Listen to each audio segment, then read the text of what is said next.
There's a feeling that follows you everywhere, and you have never once managed to outrun it.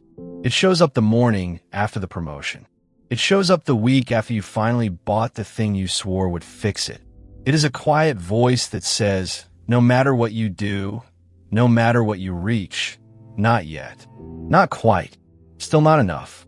You have spent years trying to silence that voice by achieving more, owning more, becoming more, and it has never gone quiet for long. Hold on to that, because by the end, I'm going to show you the exact mechanism behind that voice, why every win feeds it instead of ending it, and the one stoic move that finally turns it off.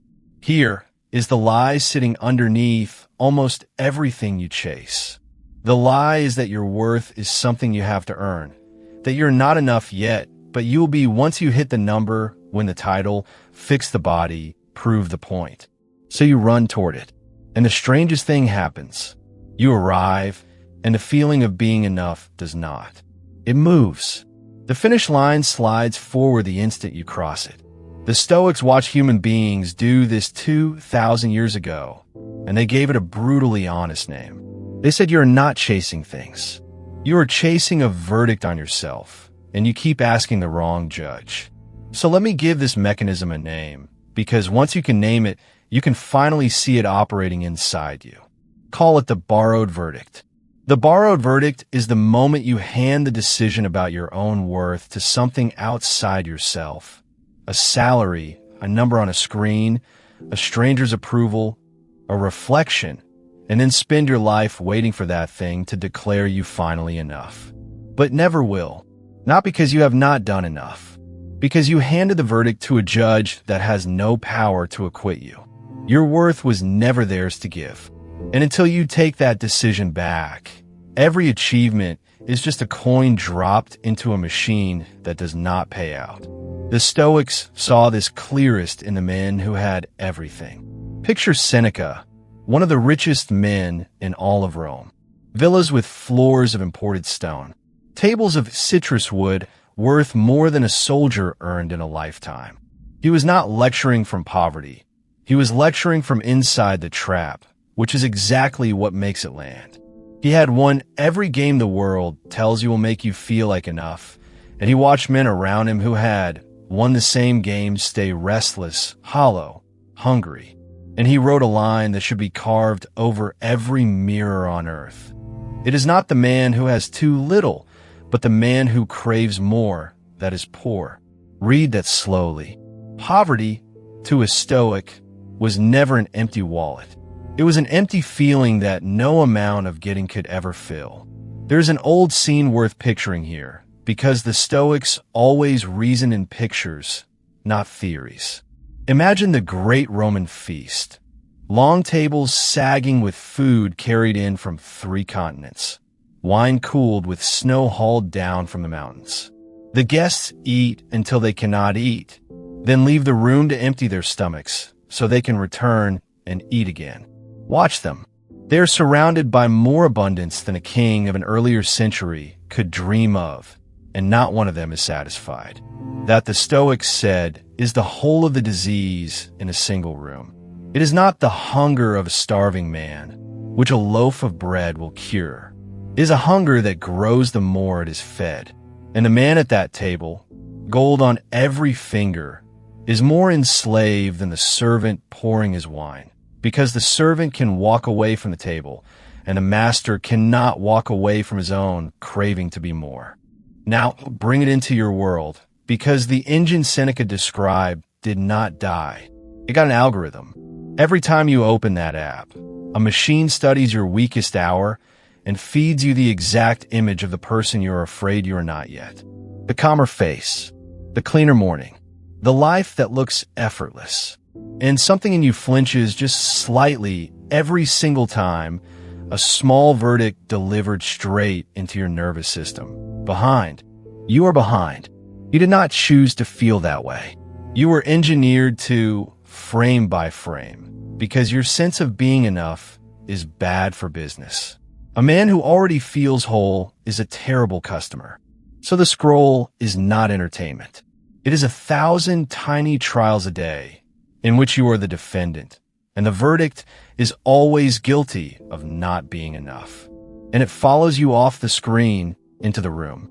You see the watch on someone's wrist, the title under someone's name, the way the room turns when they speak, and a small voice says, "Catch up. Prove you belong." So you take the longer hours, you say yes to the thing you do not want. You build a version of yourself designed to impress.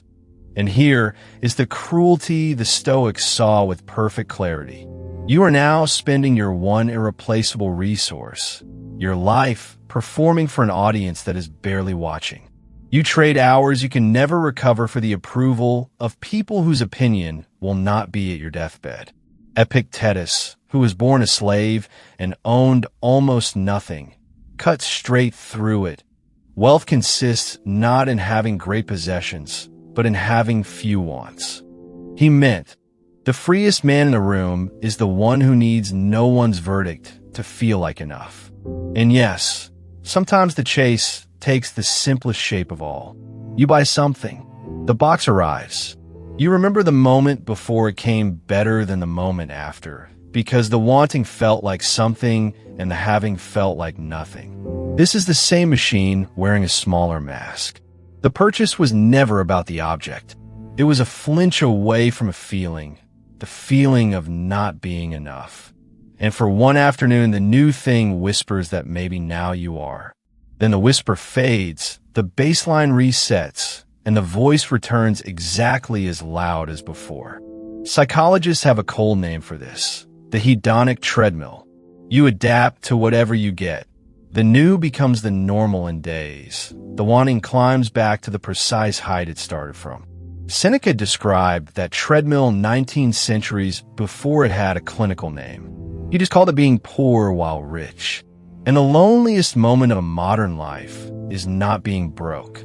It is standing in the middle of everything you built to finally feel like enough, the title, the things, the proof, feeling exactly as hollow as the day you began, surrounded by the silent evidence that none of it ever worked. So here is the experiment. The next time that voice rises, the one that says you are behind, not yet, still not enough, stop. Do not argue with it. Do not obey it. Just ask one honest question. Whose verdict am I waiting for right now? Name the judge, the number, the stranger, the reflection, the version of you that was supposed to have arrived by now. And then ask the question that breaks the spell. Did I ever actually give that judge the right to decide what I am worth?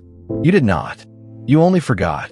And the moment you remember, the trial quietly ends because the defendant just walked out of the courtroom. But here is what almost everyone misses, even people who think they have understood this. They hear, "Stop chasing," and they assume the answer is to want nothing, to strip life bare, achieve nothing, own nothing, and call the emptiness peace. That is not the Stoic teaching, and it never was. Seneca kept his wealth. He did not flee his villas. The Stoics did not say achievement is evil, or that ambition is a sin, or that you must shrink to be free. They said something far sharper. Do whatever you do, build, earn, create, rise, but never hand it the power to decide whether you are enough. Hold your achievements. Never let them hold you. Use the world the way you use a tool. Pick it up, set it down, and walk away whole either way. The trap was never the wanting. The trap is the verdict, the reflex that turns every goal into a courtroom where your worth is on trial. Stripping your life bare just empties the room. Stoicism empties the verdict. One is decoration. The other is freedom. And that is the answer to the voice that follows you everywhere. The reason no one ever made you feel like enough is that you were never short of achievement. You were short of a single decision. The decision to stop borrowing your worth and start owning it. The Stoics spent their entire lives widening one small space. The gap between what happens to you and the verdict you pass on yourself. Most people have no gap at all. The world acts, and instantly the sentence falls. Not enough. Inside that gap is the only freedom no salary, no number, and no stranger can ever sell you, because it was never theirs to sell. It was yours the whole time. So take one rule and carry it out of here. Before you chase the next thing that promises to finally make you enough, the upgrade, the title, the approval, the proof, pause and finish this sentence honestly. I would still be enough even if this never happened. Say it until it stops feeling like a lie. Watch how often the desperate hunger underneath the goal simply dissolves, leaving only a clean wanting you can act on freely, or let go of without loss. You do not need to become more to be enough. You were never running toward enough. You were running from a verdict you had the power to overturn the entire time. The day you stop asking the world to declare you worthy is the day you finally are. Not because you earned it, but because you stopped waiting for permission. That is not arrogance. That is the deepest kind of peace there is. If this reached you, subscribe. New Stoic wisdom every day. You are already enough. Now go live like it.